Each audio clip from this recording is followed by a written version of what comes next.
Hello and welcome to this feature interview. I'm Kelsey Hubbard. On set today I have with me John Holloway, a new member of our Emory and Henry family. So thank you so much for coming on set and welcome from all of us at TV to the Emory and Henry family. Thank you very much. So how did you, find Emory? Well, I actually have family that live in the Asheville area.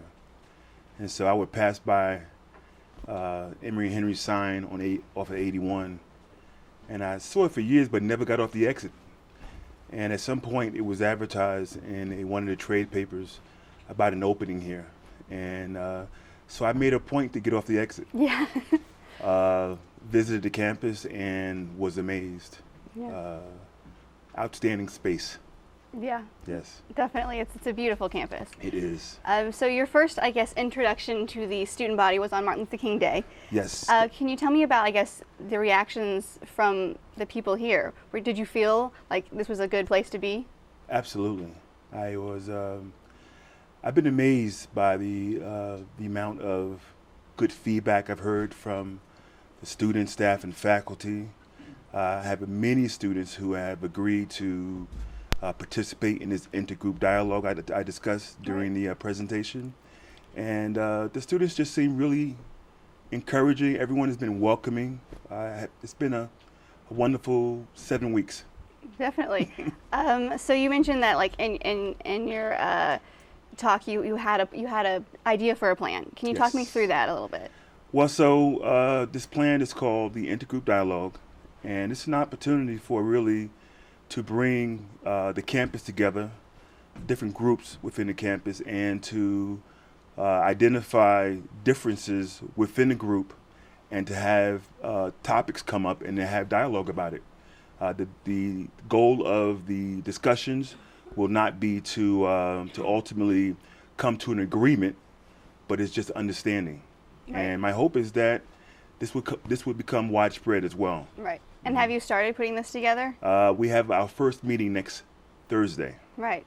That's exciting. Yes. So how many people, if you could tell us, have reached out to you and been like, this is interesting to me? Is it just students? Is it We have 2 pages everybody? full. Wow. Absolutely. Man, how does that feel to have people interested? Great. It feels great. Yeah. It's this is something that I've thought long and hard about how to really begin this process of just really breaking the ice and having students be able to talk to one another. Right. And have a little more appreciation, having sort of walked in the other person's shoes and not be so judgmental. So right. I'm hoping, high hopes. Right. And so what have these students been saying to you when they come to you? Well, they talk about their interests, and they really want to make a difference here. One of the things I found out about the Emory and Henry student during my interview is that so many folks love this place. They love the college. Yeah. And this is an opportunity for them to really give back and to have an opportunity to make a change here. So that's really what I've been hearing. Yeah. Do you think that we can eventually make a change here? Absolutely. One stone at a time, yeah. One seed at a time. Basically, I'm not a false illusion to think that everyone is going to go through this experience, but they have the opportunity to train and develop some students.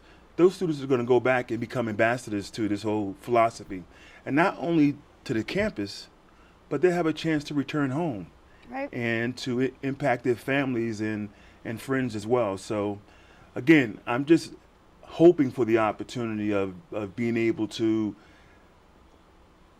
have folks who will take a pause before they judge. Right. And so what kinds of issues are we seeing that we want to address that started this whole plan? We have a variety of issues, the racism, homophobia, misogyny. I mean, we're going to deal with the whole realm of issues that don't necessarily face Emory and Henry, but they're societal issues. They're going on all around us. Right. And it's, I'm sure our students are impacted by them. Right. So. And I remember, correct me if I'm wrong, you said you were from New York City, am I correct? Born and raised in Harlem. Oh, there we go. So is there a difference in, I guess, not society, but like the people that you've been around in New York versus here? Kelsey, absolutely. I think people are generally people. However, this has been a completely different experience for me. Right. It's a lot slower, which I welcome, and but it's been refreshing. I don't have to deal with the George Washington Bridge every day, There we go. and everyone has just been warm and welcoming. I have to get used to saying hello to people every day. Yeah. In the city, it's just like, you step over people and you don't notice them, and this has been different. Right. Do you feel that the issues that we see, that you mentioned in society, are, I guess, more here versus somewhere else, or more somewhere else versus here? Is it just kind of like... I think it's the same. I think, our students uniquely are, students around the country this sort of time are uniquely informed by social media. And so the world becomes a very small place when there were times when we used to wait on the evening news. But now it's like anytime, anywhere. So.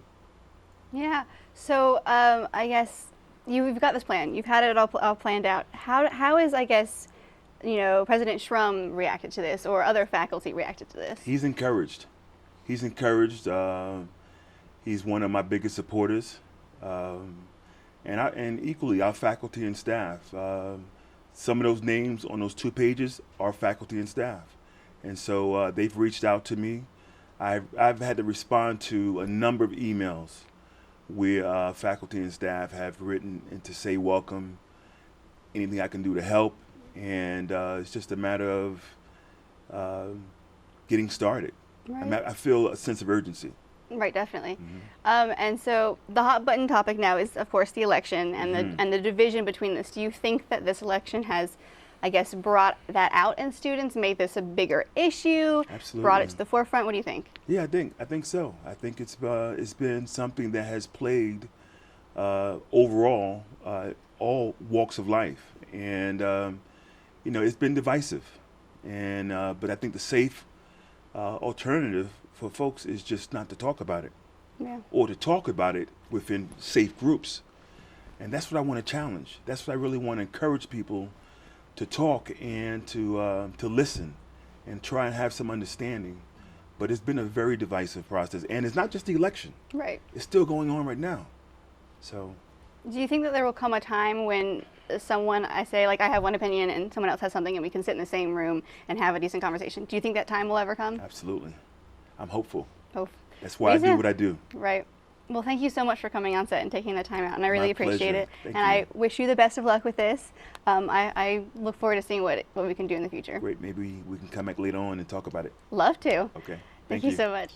This has been your feature interview. I'm Kelsey Hubbard with John Holloway. Now on to our Out and About.